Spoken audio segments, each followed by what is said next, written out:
Hey everyone, and welcome to the channel. Today I'm going to be talking about a very exciting fantasy story, and that is Godkiller by Hannah Kanner. This was a book that I was very excited to finally get to, and let me just say, it delivered. I ended up giving this a solid 4-star rating, which means I really like it. I also just want to say this is definitely still my cover of the year. I think it is an absolutely beautiful cover, and with a nice wraparound. I don't know why, but this is actually a cover by. I saw the cover of it and I wanted to read it. I didn't even know what it was about. With that being said, let me go ahead and tell you a little bit of what it is about. In a country where a war between gods and men were fought, we follow a Godkiller whose task is to hunt down and kill gods that still exist in the world. We follow a knight turned baker who is kind of sent on one last mission to fulfill a duty to his king.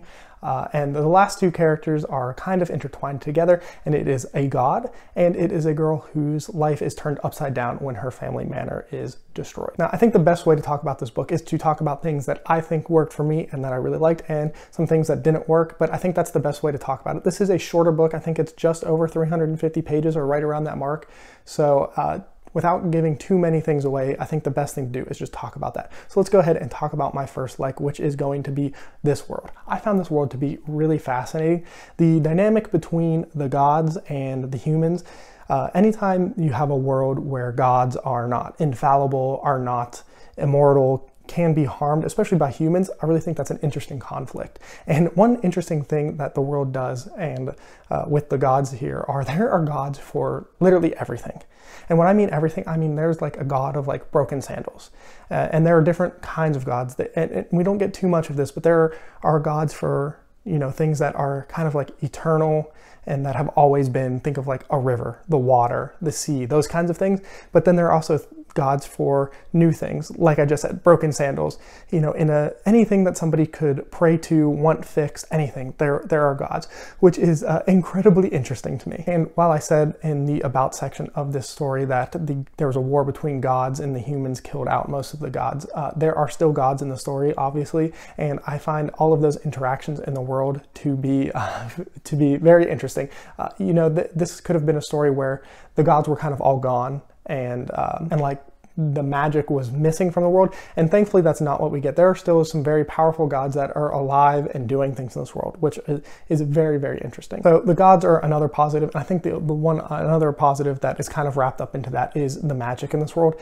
It's not like a super well explained like hard magic system. It's a little bit on the softer side, but I found the magic that the gods could wield and how it worked, and like offerings and how important gods wanting to be loved and like appreciated by humans was very interesting, because there's a conflict in this book between humans and gods, and the way that they're woven together, I think, just creates a very, very interesting world. And the magic that they can do, some more, some less, and just like the way it's woven into the story. And I have to be vague here because I don't want to spoil it, because I think that kind of ruins the magic a little bit.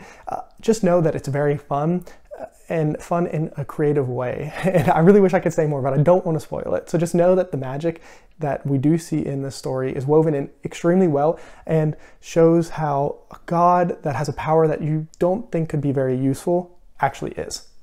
Another part of this world is there is definitely political tension, and we don't get too much of it in this story, but there's just enough to make me interested and to realize that while this story in scope is not overly epic, is not overly grand, that there are things going on in the background that can be fleshed out in later books, which is another thing I'm super excited for, that the next book isn't too far away, at least according to Goodreads.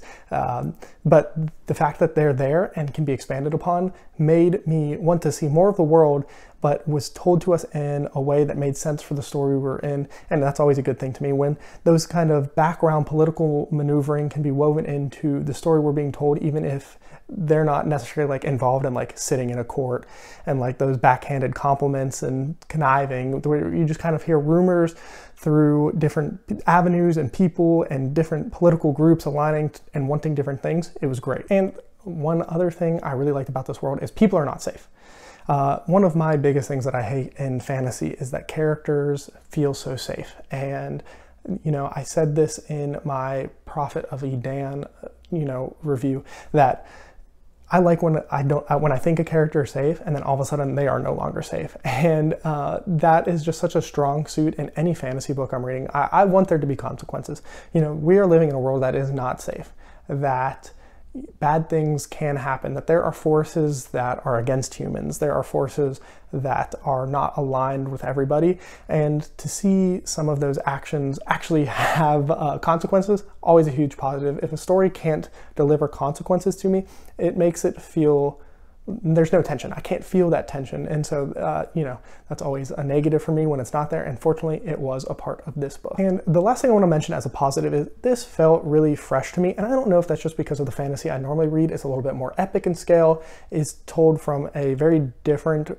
point. And when I say point of view, I mean from the author. And I'll get to that in my dislikes as well. But this is just a fantasy book that I normally don't read, or and it really has elements that I don't see in fantasy from having different types of characters. And what I mean by that is, you know, you have characters who are handicapped, are part of the LGBT community, you know, those kinds of things that I don't always see in fantasy that I read. I don't know if maybe that's part of what made it feel so fresh, but it was there and I liked it. So far I've been pretty positive, and I don't really have that many negatives. This is a pretty short book, which in of itself is a little bit of a negative. This is a story I would have probably liked like another 150 pages to really flesh out maybe some of those political tensions. And part of it almost felt like this is a book that the author wanted to make sure that this story got told, and they weren't sure if they were going to have the opportunity to tell it. And so they put it into a space where they knew it could get published, and this is all just me speculating, but it feels like this is maybe a book that a publisher was like, hey, let's condense it, keep it down, see if it sells, and then in the next book she's going to be able to really expand the world. Maybe I'm wrong, I have no idea. This is just me kind of guessing, and so I kind of wanted more. And that's always a good, like, that's such a cop-out negative, right? Like, I'm like, oh, I wish it was a little bit longer and fleshed some things out more, when in reality, I think it's a very well-told story. It's very contained, it's tight, you know, we kind of get through things in a way that's not too fast. Like, the pacing is pretty good, but I would have liked more. I would have liked more of the magic, more of the gods, a little bit more of some of the prehistory that were like told about, but it would have been nice to get even more of that, maybe some flashbacks, that kind of thing, which we do, but some more. And so my first negative is just more. I wanted more. My second dislike is there is a romance that I think, once again, it's one of those things where if there was a little bit more build up to it, I mean, it was built up. I kind of knew it was coming. I wasn't sure if it was actually going to happen.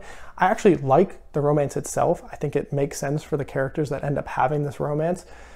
It did feel like it came a little bit out of left field. I don't know. It's one of those ones where I kind of go back and forth on, where it's like, you could see it building, but it almost felt like it shouldn't happen yet, at least maybe to the extent that it did. But I don't know. I can be so picky about romances. Sometimes I really like the very quick progression of like, oh yeah, they just ended up really liking each other, falling in love, all that stuff. And then other times it doesn't. So this is just one that it's like, I liked it. I liked that the characters had each other, but I kind of wish it was maybe a little bit slower. But I also don't think that would have fit into the world. So this romance is just kind of in a weird place for me, where I'm like, yes, but also no.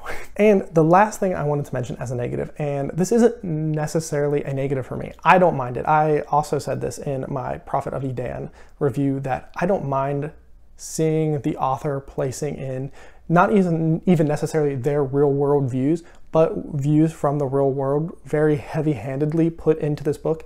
And like I said, it didn't bother me, but I know it will turn some people off from this book very, very quickly. And some of that has to do with just some of the language used. Like, there is a point in this book where the phrase, it's your body, it's your choice, is put into it. And it just felt so out of place in this world in a way. And like I said, it doesn't bother me, but I know there are people who, when they're reading things like this, they want complete escapism. They don't want any kind of like real world political, especially that blatant, put into their story. And there are definitely a number of examples in this book that I could point to that are like, not that there's an agenda to this book, but like, you can see the prints throughout the text, which to me, I think actually just worked really well in the story.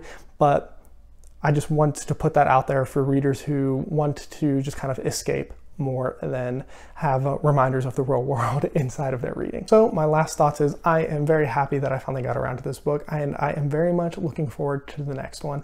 I think this is a book for most fantasy readers. I think this is definitely a very good modern fantasy book.